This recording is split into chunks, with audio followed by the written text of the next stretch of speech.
Rector of the University of Warsaw, Deputy Prime Minister, authorities, colleagues, friends. It is my pleasure to be here in Poland, the country which was the country where the only woman with 2 Nobel Prizes was born, and the country to which I'm always very happy to come back from time to time. I myself having bits and pieces of Spaniard and German and Luxembourgish, and having lived in Switzerland and in other places, I feel very European, but I also have a great-grandfather who was born in southern Poland a long time ago, so partially I feel here at home. I will try to speak slowly because I know that that's being translated and have a tendency to hurry up and say too many things. So I try to keep a reasonable speed with my words. Now, well, let me start saying a few things about the European University Association related to what you're discussing. The association is a very large association. We have between 700 and 800 full individual members. 36 of them are Polish universities, so that's 5% of the association. And in fact, the Polish rectors have always been very active in running and contributing at our discussions, which of course are basically exactly the same discussions we are having now today, which all the subjects I heard have been mentioned today. Those are the subjects we discuss there too, and we discuss it, of course, within the frame of 47 countries. Our members come from 47 countries, so it goes well beyond the European Union. And as you know, we also have the Council with a 34 Rectors Conference sitting. And of course, one of the roles of the association is that we learn from each other. That was said by the Deputy Prime Minister. You have to look around. The European diversity is so huge. There are so many things you don't have to invent anew. You just have to look around and see, of course, whether you can adapt them to your circumstances. Now, the only concrete thing I would like to mention about the European University Association is the Autonomy scorecard, of which the 3rd version has just been published. And, I just recommend you to read it. There is also a section about Poland, but there are all these comparisons of the different countries. And you will see it is organized in 4 types of autonomy. There is financial autonomy, there is academic autonomy, there is staffing autonomy, and there is 4th one, I've forgotten. And then, of course, each of the autonomies have sub-issues. Financial autonomy, just as an example, if you have a surplus, can you keep it? Or do you have to give it back? If you have to give it back, then the tendency of universities is to quickly spend all the money, which you then do not do in the proper way, etc. I mean, there are all these issues, but I just recommend you to have a look at it, and I can say it because I have 0 merit in this document. I think it is a very good document, and since these studies started well at the beginning of the association, and it has lots of information which I think could be very useful for your discussions. Now, let me start with the goal of a public university. I mean, the goal to me, let me say that the association is so diverse. The university systems are so diverse, not only of 47 countries, but furthermore, there are very many countries which have a federal structure, so that within the country you have different university systems in different parts of the country. So the diversity is huge, which I think is very good, by the way. But the consequence is that if I have to say things on which all our members would agree,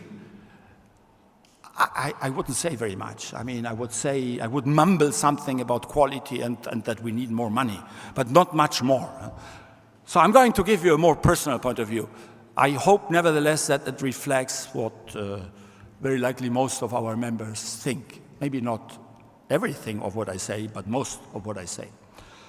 Now, so the goal, to me, the goal of the public university is to serve society, and by managing knowledge.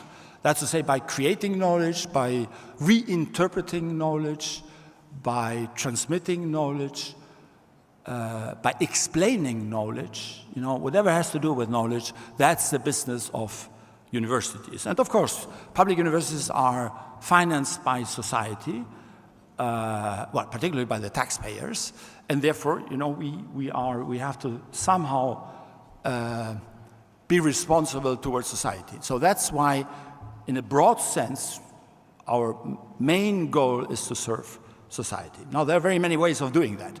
Now, who represents society? Because, of course, society is an almost philosophical concept.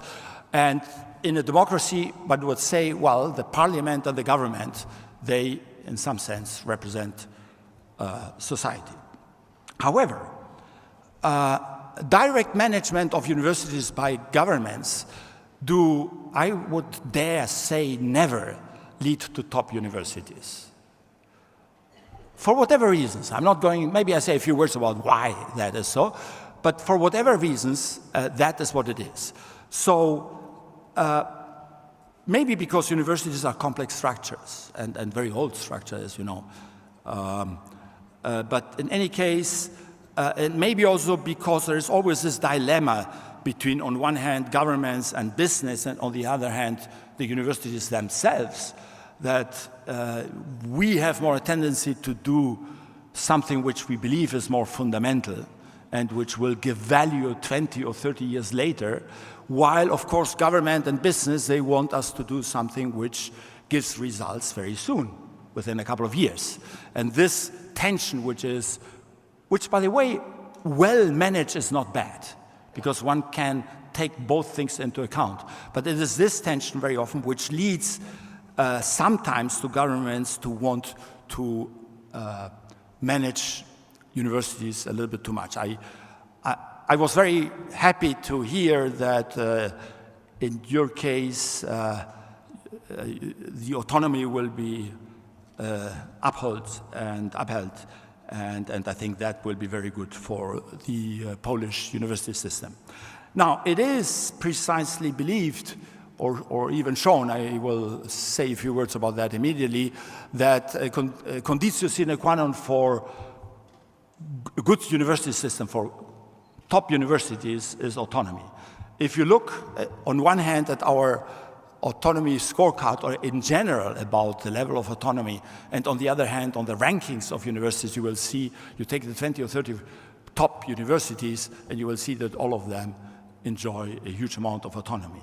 I remember recently in Bergen when we had the assembly and the conference of the European University Association, and one of the Swiss participants said, well, we are not so good in financial autonomy because we cannot decide our fees. And then he said, but you see, we don't need fees. We get so much money from the government, we don't need fees. So this is just to tell you that there might be concepts which in some places are important. In some places it is important that the university can decide or not whether to have fees. In most of the countries that is decided by the government. In the place where I'm living now, Luxembourg, that is decided by the university. Of course, the government has to say yes or no, but it is decided by the university. But then you see examples of places where, in fact, that is a freedom which doesn't help you at all. You don't need it. So one has to, even within autonomy, one has to know, the value of autonomy in different places means something different.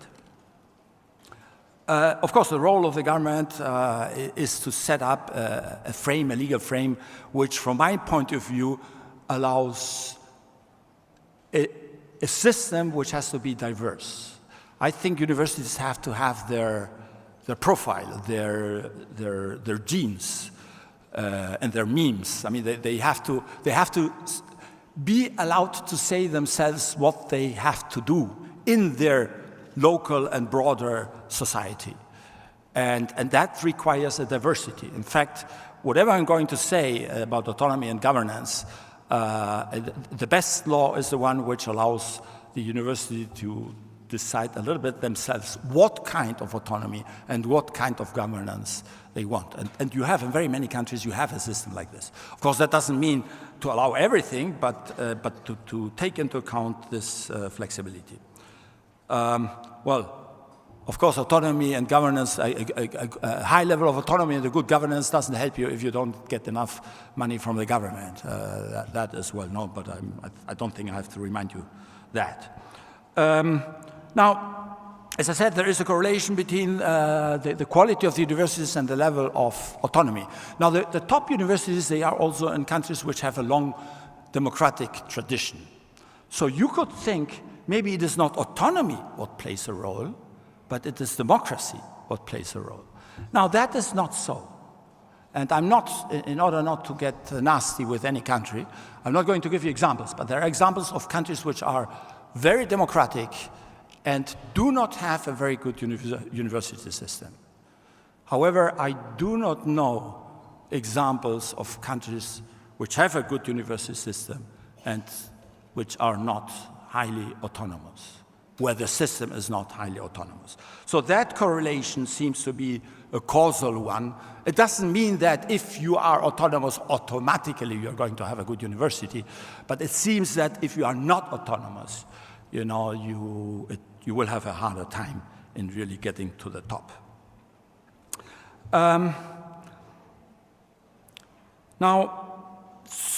So autonomy is an empty word without specifying governance.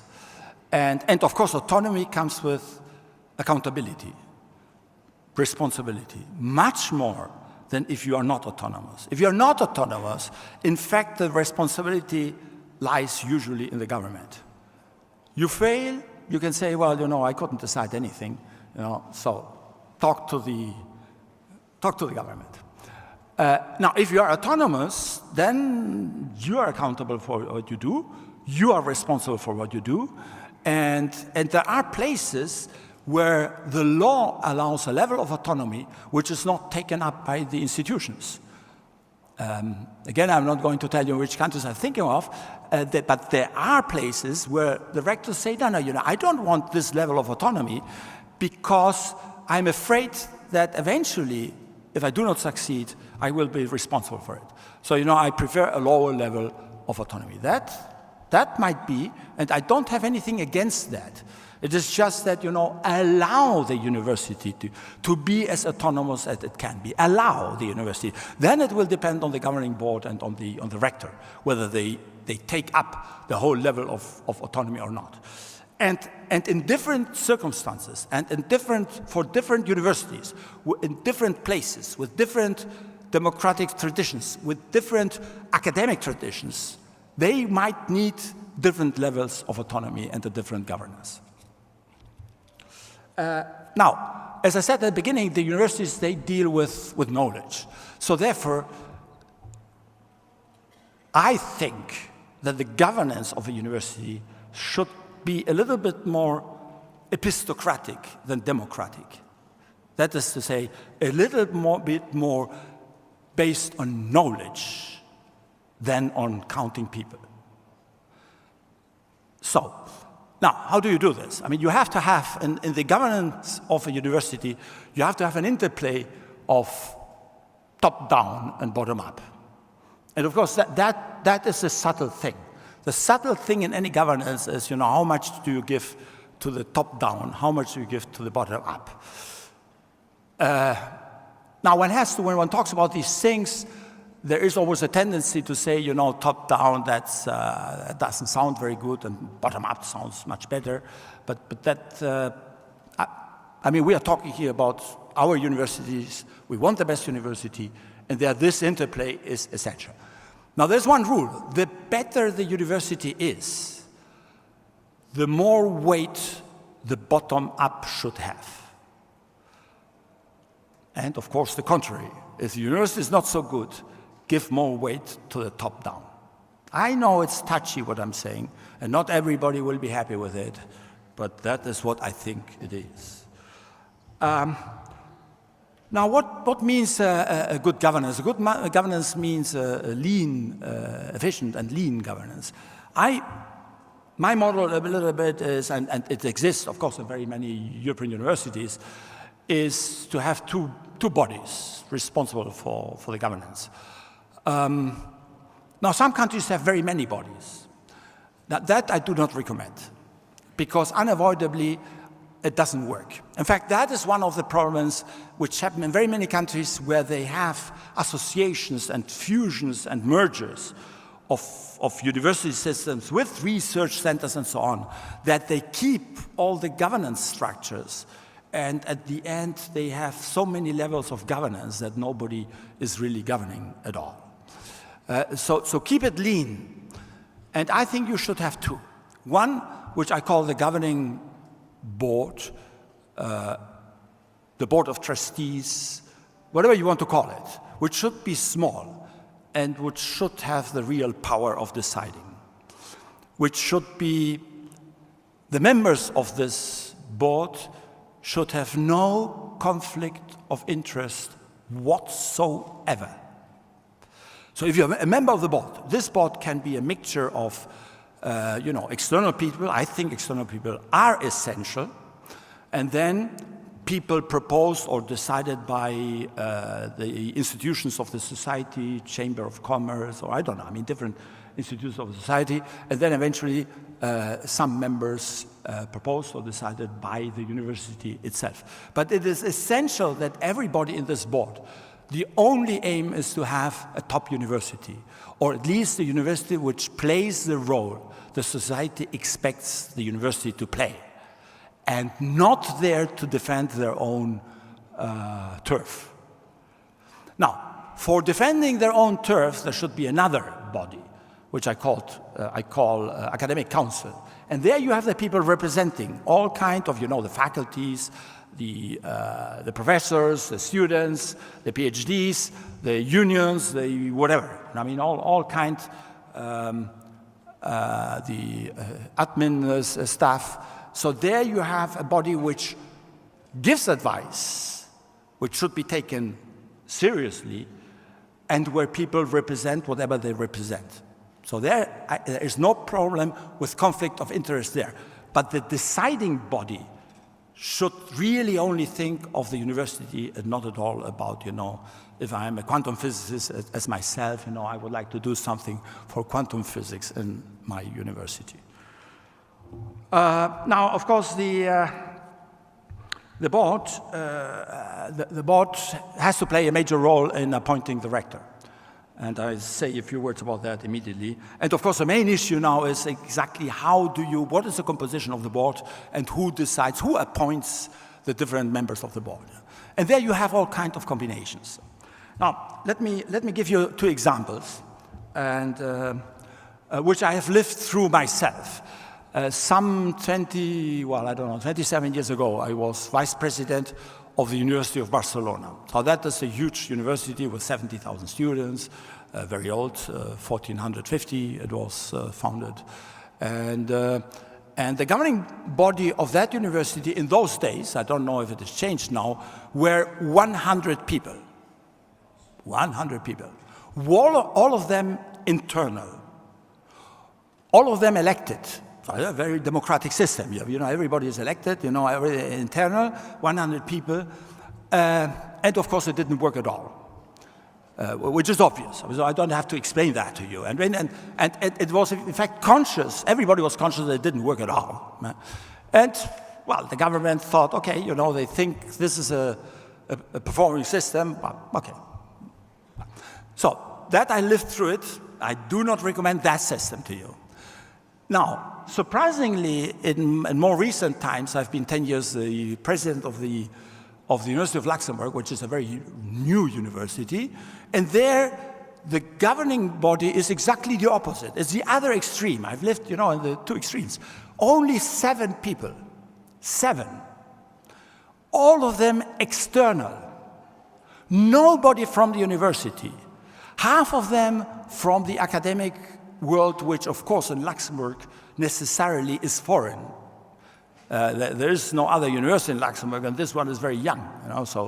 So 4 people from France, UK, Slovenia, and another country, and 3 business people, or people representing the Luxembourger society. And so this is the other extreme. Now, of course, so I myself, being the president of the university, I was not a member of the board. Of course, there was no meeting of the board without me, and there was a person representing the students, there was a person representing the professors. And there was a person representing the government who had the power to veto.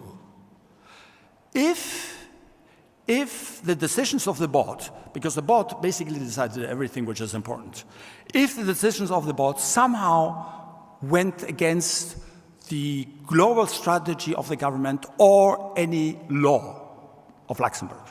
So that is the other extreme. Now, given these 2 extremes, the normal thing is something in between. The normal thing is to have the body which decides, and I think it is important to have a body which decides, which really wields power. The normal thing is that it should have at most 25 people. With 7 it was marvelous. We would have a meeting every 6 weeks, and the meetings would start on Friday, go through the Saturday, and we would discuss everything. With 7 people, you can discuss everything. With 100, you can be sure that you don't discuss anything. So at most 25 people, at most. And as I said, a combination of people proposed or appointed by the government, people proposed or appointed by business associations or other representatives of the civil society, and people proposed or appointed by the very same university. And the details, of course, that has to depend on the university, on what the role of the university should be in that specific place, and of course on the traditions and quality of the university. Now, the rector, who in principle should be able to be from outside the university, I think the rector should essentially be determined by this board of trustees or governing board. With the support of the university, there are all kinds of systems by which the university can eventually vote among a few candidates or whatever. I mean, you can again make all kinds of combinations, and I'm pretty sure that if there are, there are 20,000 universities worldwide, there must be, 4,000 or 5,000 on our continent, and I guess that there are as many possibilities or models. With a huge freedom, and that is, to me, is autonomy, that the university chooses what kind of combination it wants. But as I said, the essential point is that the member of this deciding body should state clearly, very likely by signing a document, that there is no conflict of interest. That person is not there to defend his or her interest if that person comes, from the university. Good. Well, I'm slowly going to finish. Universities have more inertia than governments. We are, as you know, the oldest universities in Europe are more than 900 years old, and they are still around. And when we decide changes, it takes time to see the fruit of the changes. Governments, they go and they come and go. We have seen France, we have seen the UK, we have seen the United States. I guess that you also have examples in your country. These things change very quickly. Universities, we don't change so quickly, and that is one of our values, in fact. I remember when in my first four-year plan, I had a text. In the text, I said something about that the rhythm of universities is free from the electoral calendar of the country. And but I don't know why Juncker, who was the prime minister of Luxembourg at that point, read that sentence and he didn't like it at all. So I was somewhere in the world and I got a call from a person from the ministry and said, Juncker is not going to approve your four-year plan. if you don't take out this sentence. I said, okay, I take it out. It's obviously true, but I take it out. No problem. You can take out something which is obviously true. So there's no problem. Now, so this is our value. And this is why autonomy, if it has a good governance, it has to have a good governance, autonomy. Without a good governance, it doesn't work. If it has a good governance, it is a way of, it gives the best service to society. And of course, any government, any parliament wants universities to give the best service to society. And that is obvious. So that is why I think universities, governments should value the autonomy which I insist comes with a good governance and, of course, comes with a huge responsibility with respect to society. So if a rector doesn't do a good job, he or she should be dismissed. I remember one university, again, I don't tell you which country, where the rector told me, look, I don't have any power, but nobody can kick me out. So for the next 4 years, I'm going to be rector. Well, that's not a good model.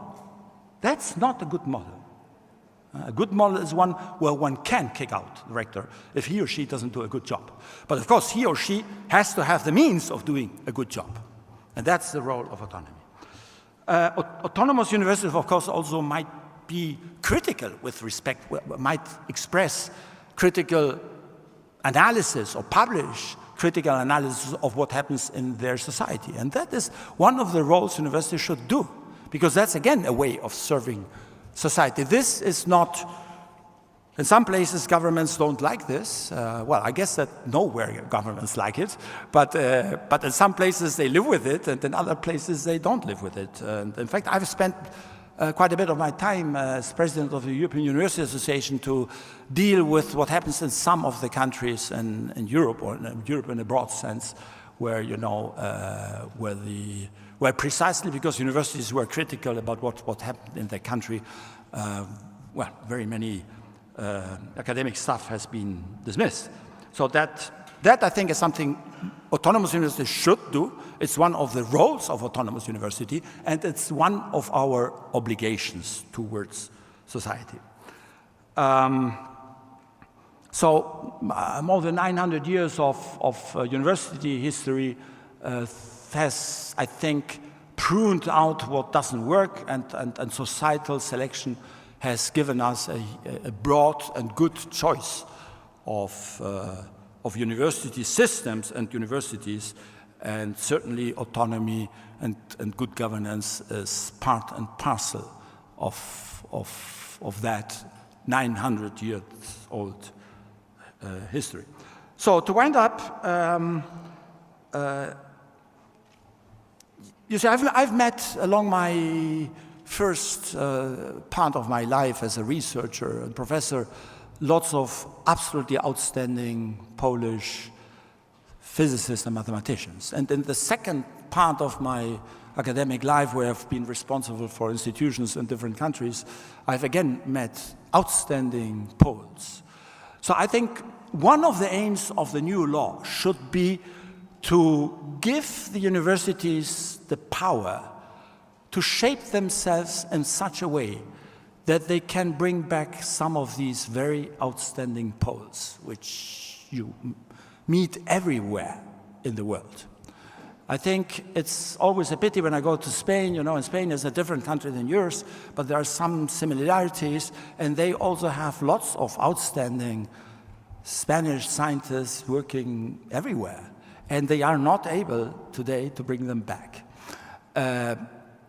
And you might have a little bit of the same problem. So I think have a system which is flexible so that the universities can adapt to the circumstances and to their goals, and so that the global system then becomes attractive to Poles and people who are non-Poles but who would like to come back to Poland, because eventually the value of universities is that we are able to attract very clever people. And that, of course, is very good for any country. And that's, by the way, the value of fundamental research. Fundamental research is very attractive to bright young people. They don't want to do something which is immediately useful for the society. They might do it 15 years later, but not when they are 25. You know, then they want to get the Nobel Prize. They want to find something good, new, something, a revolution. And that is the value of the universities, to be able to attract bright people, Poles who are outside or foreigners who would like to come to Poland. So thank you very much, and I wish you lots of luck, of course, in the future.